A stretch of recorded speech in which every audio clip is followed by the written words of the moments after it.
and welcome to BioTalk Book Club. I just realized my mic is like all the way over here, so my audio quality probably sounds poor. Yeah, my audio quality is poor. Poor. Hey guys, it's Book Club, everybody. It's been a while. Just don't mind me. I'm just adjusting this here. Don't mind me. I'm kind of in an awkward setup right now. It's like, yeah, I kind of rushed to get this done, but it'll work. Yeah, we're on a drastic timetable right now, so we're gonna try and cut the BS here and just get straight into the show. So you said an acronym of a bad word. I said a bad acronym. Oh no! It's the worst. You're a terrible person. I was trying to think of alternatives to BS, what that could mean, and everything was still bad. So, Bullrock Swarms. Time to cut the Bullrock Swarm. Hey everybody, I'm Barteran. I'm Messa. And I'm Purple Dragon. And this is BioTalk Book Club. Nice. Enter music here, yeah.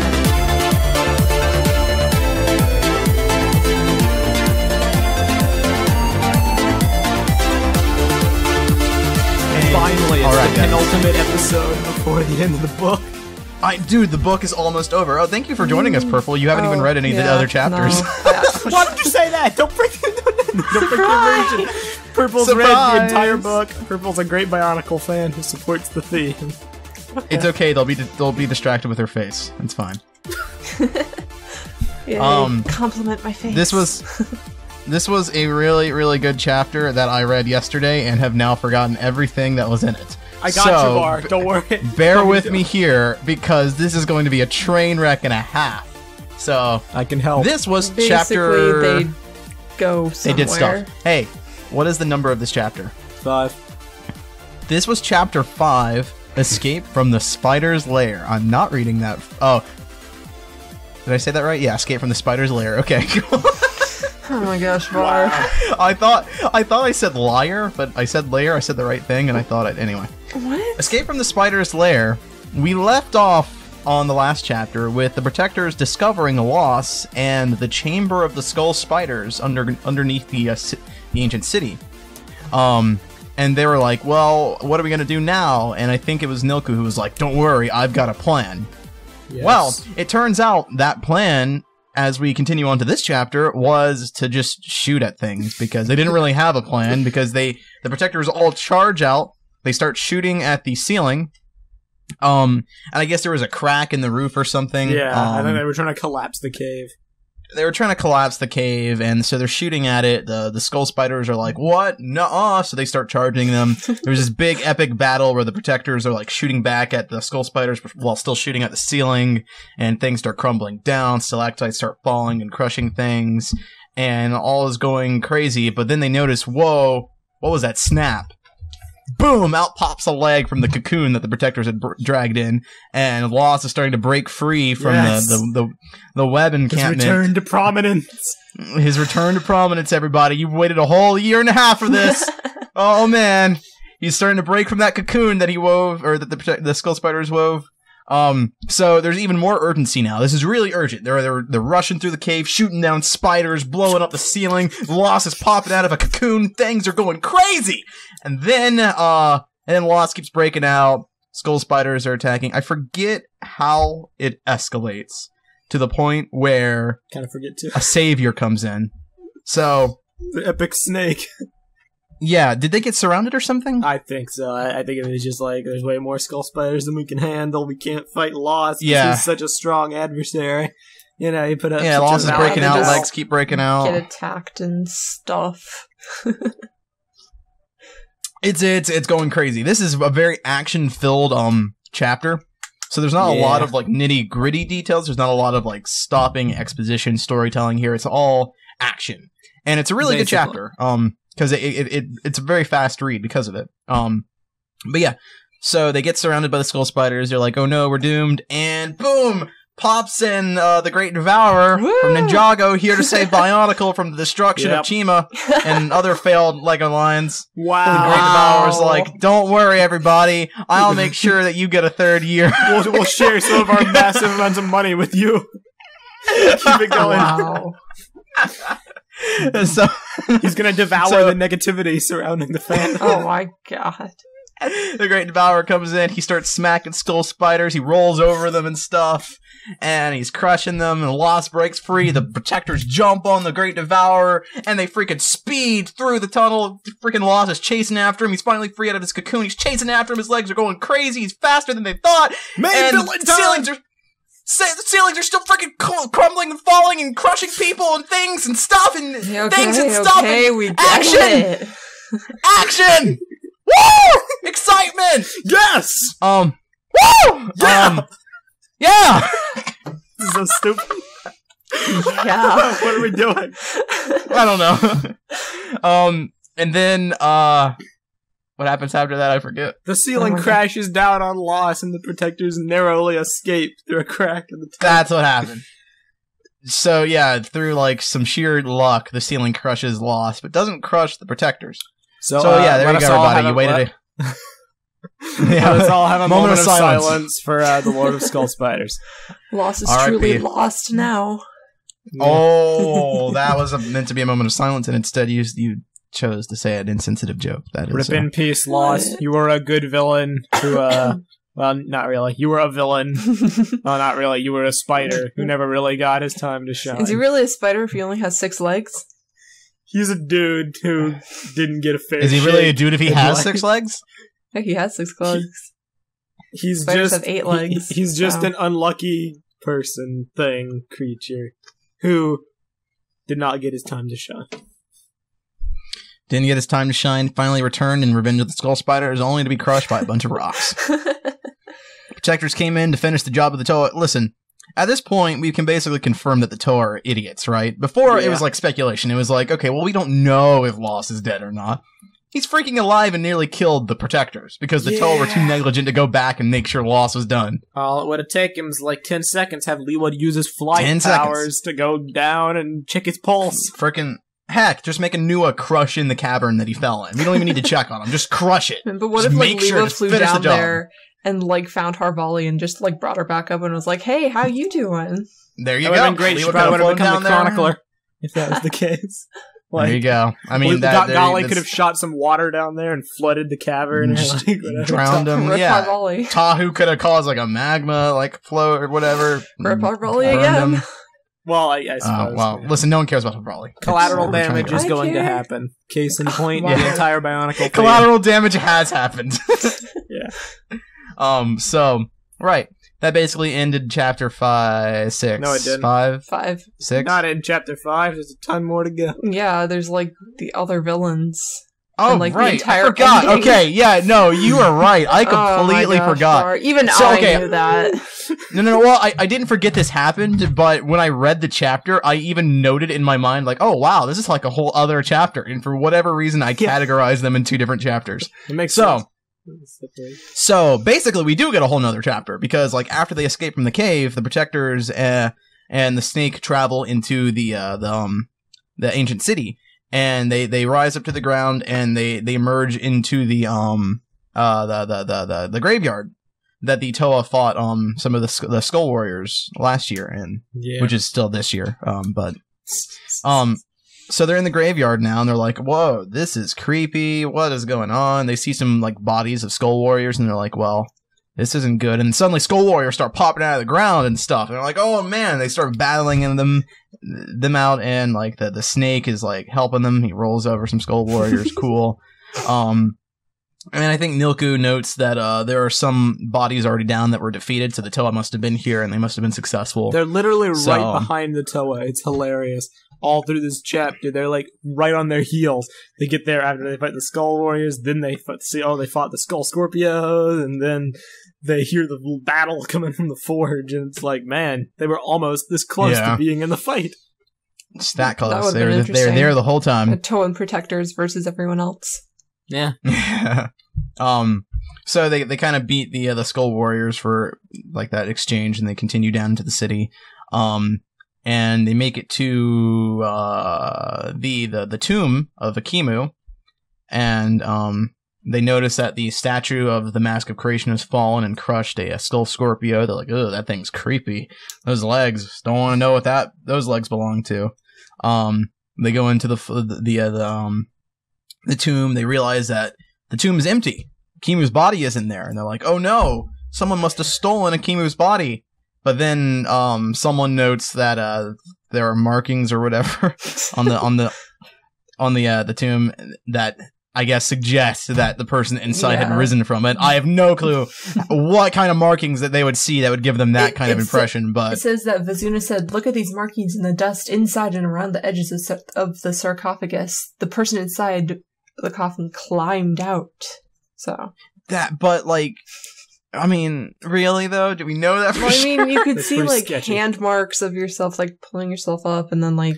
I guess to be fair, it was incredibly scuffles. dusty. He'd been in there for thousands of years, so it's logical to assume there would be large dust imprints based on where the hands would touch and grab stuff. Dust. Listen, dust from where? What has skin in this world? Well, I mean, Okay, there's fair. sand. Dust Fair. can be made of like sand and like dead leaves and stuff like that. It doesn't have to be like skin. Listen, I mean, yeah. the majority of dust is skin, though. Maybe it was coated in Sand. cobwebs, and there were like cobweb markings or something. Skull spider cobwebs. Exactly, because there were cobwebs in the animations. It's silly regardless. Or But- rust. Anyway, so they're like, okay, Kimu must have risen. He must be alive. The Toa were successful. Cool. So they instead decide to head on over. Dogs are barking again. Yep. Head on. This is the second book club episode where this has happened. I'm sorry, audience. I am It's so okay. unprofessional. This is why Um, pets are a bad idea. Yeah, They well, They decided to head over to the Forge now, the Great Furnace, which for some reason I was under the assumption was the same location, but I guess it's not. No, it's not. well, yeah, would you want a tomb inside a forge? That'd be kind of weird. Well, I didn't realize that Akimu had a tomb. I thought they just kind of they laid him to rest in his forge, like the place that he loved and spent all of his time in. No, okay. It makes sense.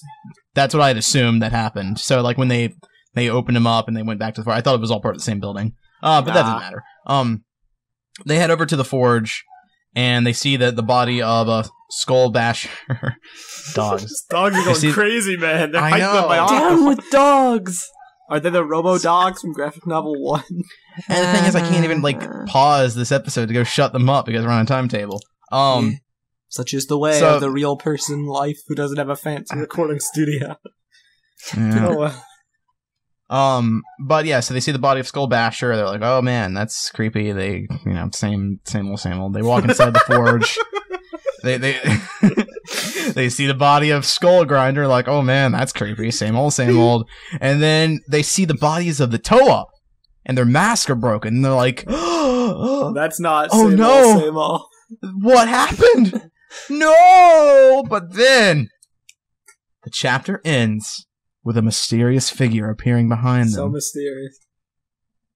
And he tells them, "Do not worry, the Toa were victorious." And they turn, and it's Akimu the Matchmaker! Get hype. Yay. And then that's when the chapter ends. Yeah, fair. Yeah, there you go. I Yeah, did we got like there the eventually. ending. How it kind of interconnected with the 2015 story a little bit, because I remember one of our biggest complaints was, well, not that's a false statement. That was not one of our biggest complaints, but one of the things we noticed was like how abrupt the 2015 animations were. Like they cut from Tahu passing out directly to like an epilogue and then the end of the story, basically. Maybe now Yeah. we're like this is kind of fleshing out some of the surrounding events going on. And You're hopefully right, some of because, the yeah. after events. Well, I would hopefully, assume. because, like, we do have a whole chapter to get through before the book ends, and I we're figured now this at was that going to point. be the end of the book. Like when I was reading this, I was like, "What? This seems like the finale, Yeah. Revenge of the Skull Spiders." And the Skull Spiders got wrecked not only in Chapter 5, but in the first half of Chapter 5. I did not expect that to happen, but it's kind of fitting for their legacy of being. It's interesting not because really- I don't remember the Protectors being at the end of the last book, though. But if we're going by the timeline, the Protectors should have been there now. Though, Oh no! because they're That's a here good now. point. Oh no! So, like, I mean, we haven't read the final chapter yet, so, like, what is, I don't know, like, how... When we do, we gotta go back and compare the endings. This is gonna be interesting. Yeah. It's fun. Yeah, this will be boy. interesting. Anyway, but, let's get through our thoughts of this chapter real quick. Purple, since you haven't read any other chapter, what did you think of this chapter? In before, it was neat. Actually, The only reason I read this was because you guys needed another person. I honestly didn't care at all. Joe, people are gonna hate you. All this People are gonna hate us. You're gonna have to Listen, crawl back we did to the this. Ninjago fandom, the Bionicle fans. We orchestrated the this. book. Oh, well, Yeah. I mean, I liked the snake because I like snakes and stuff. I thought the, like, You are a fight scenes snake. were cool. You are a snake. I thought this, like, fight scenes were cool because they were, like, using elemental powers and stuff. They were doing that, yeah. It was sort of like what the Toa should have been doing, except, like, lessened. Yeah. Yeah, Stop that's giggling, it. Messa. It's just so hilarious. Like, I like the fights because they were using the powers and stuff. I like the purple one because there was purple. Oh. And Yeah. That's right. Hey, Yeah, man, it's I'm like- tired, okay? I keep almost passing out, so... Fair. But we'll give you a pass. Thank you for filling a spot here. Thank you for Nobody filling else it. This would. You're welcome. This is like the third second time she's filled in for Oh. our like awful, stupid cast members Absentee who cannot seem to employees. ever Is it show up or never- anything Wait, is it very really the planned. third time or the second? I thought it was just the second. It might be the second. I don't really listen. Honestly, at this point, it's you're more reliable than anyone else. I don't care how many times it's been. So Basically, Oh, wow. that is Yeah. the crux of the matter. The pros to having no life. yeah. Messa, what did you think of this chapter? Thought it was great, with the exception of, I'm a Lost fan, so it's kind of I'm not. bummed out a little bit. Yeah, noted. Kind of bummed out a little bit that while they're reintroducing him, he had all of like 2 paragraphs or so not stuck in a cocoon before he's now presumably actually dead, crushed under rocks. So, you never like, know. well, if they brought him back again, it'd be contrived. He's not a good villain. They need to move on. But it's like, I like that concept of Lost just like out in the world doing his own thing. Now he's trapped in a cave. But, aside from that, it was a really good chapter. I liked all the fight scenes. I liked all the character interactions, but few there were. The snake was kind of a deus ex machina. Not gonna lie. Kind of a strange thing to exist. He was, but, yeah. it fit the purposes of the story, and it got him out of a bind, so I can't really fault them too much, since it's a more Rahi-esque animal creatures, so, credit where credit is due, but the chapter didn't really have a lot of meat to it plot-wise. We didn't learn a lot of things. It was mainly just closure to the conflict, and now we get to kind of cruise out in an epilogue of sorts, I would assume. But I still liked it, and my favorite part is the ending, because it kind of ties together into that Summer 2015 story, which a lot of people thought was really rushed, and the book so far hasn't done a great deal to accentuate that story. It's kind of been just telling what's going on with the other characters in the wake of the events in that story, but maybe in this last chapter some blanks will be filled in, so I'm looking forward to seeing how it all concludes. But for now, this chapter alone, yes, I did enjoy it. It was neat. Are you done finally? Yeah. And I like the Purple, just because you barely spoke doesn't mean I'm talking too long. I'm not Kai. By Oh my my God. standards. Standard thoughts. yeah, like if this was Kahi, that would have gone on for like 5 more minutes. So be thankful it was that long. Talking about like writing and how you use this word at this point and like all the characters sound the same. Yeah, go on. Anyway, it was a good chapter. I liked it a lot. Basically, everything Messa said is what I would have said as well. I do. Really, the only thing I can add to that is I like the aspect of like the Toa doing this whole like Zerg rush down this bridge to take out enemies, and we get to see the aftermath of it with all these like characters. I do kind of wish there was a bit. I kind of wish there was a bit more playing around with that concept. Like maybe add some jokes here. To like have a few more this ripple characters. effect. Yeah, to have this ripple effect, like maybe the destruction that Anua caused, I don't know, did something negative elsewhere. That'd have been cool. Some butterfly effect stuff kind of situated in this story would have been neat. And I think a lot of humor could have been added here too, because like just seeing the bodies of the enemies from last year is kind of funny. Could have played on that a little bit more. So, I mean, that's really all I would have added to it. Otherwise, I think it was just cool chapter, a lot of action, a lot of things to keep us going. And we got some closure for Lost. We now can confirm, I guess, that he is dead. Finally. Maybe. I hope. Please don't bring him back. What after if he this just point. like was one of those cameo villains like Cruncha and Knuckle and Ninjago, where they just like what I had appear in the hoped he was gonna background? be, but he wasn't. Oh, Yeah. I don't know. lay the rest loss and lay to rest the rest of the Skull Spiders. And now Right let's give there us a with good your epilogue. golden mask of the Skull Spiders. That never existed. We got to do a top 10 list when G2's over. Top 10 questionable elements of G2. That mask is up there. It's like it was literally just a set thing. Mm-hmm. No relevance anyway. But it was a good chapter, and yep, that basically wraps it up. This was probably the shortest episode of Book Club ever. But, You're welcome. It merits, honestly. Hopefully you were marginally entertained. I really apologize for the timetable that we were unfortunately on for this episode. But I mean, let's be real. Part of it's the timetable, and part of it's just the fact that the chapter there's not a lot to discuss because it was an action chapter. It was an action chapter. It was an action chapter. So, it was just some set pieces. So to finally wrap it up, right? Wyndham did a good job with action. That's all I can really say. It was good. Up. Good chapter. A lot happened. More than just turning a corner. So that's basically it. Thank you guys for joining us. If you're watching this on YouTube, be sure to head over to vessel.com/TTV channel, and you can watch our webcam version of this episode. If you pay for Vessel Early Access, which is only $3.99 a month or $19.99 a year, you can see our beautiful faces. Yeah, Purple's face, first debut in a Bionicle related video. Yeah, a Bionicle video, yeah. Which is also game dev. Which is a Vessel exclusive, so if you want to watch us do a game dev let's play, it's also there. But I am Vardaran. I am Messina. I am weirded out by that outro, but okay. Also, I'm Purple. Why are you weirded out by that? I don't know, it was just the way you said it. You were like, I am Vardaran. It's like... I am Messina. Okay. I'm hyped for the finale. We're going to finish it right before the next book. Get hype! Yeah, the finale's coming up. We'll see you guys then. Bye-bye! Bye. Bye-bye!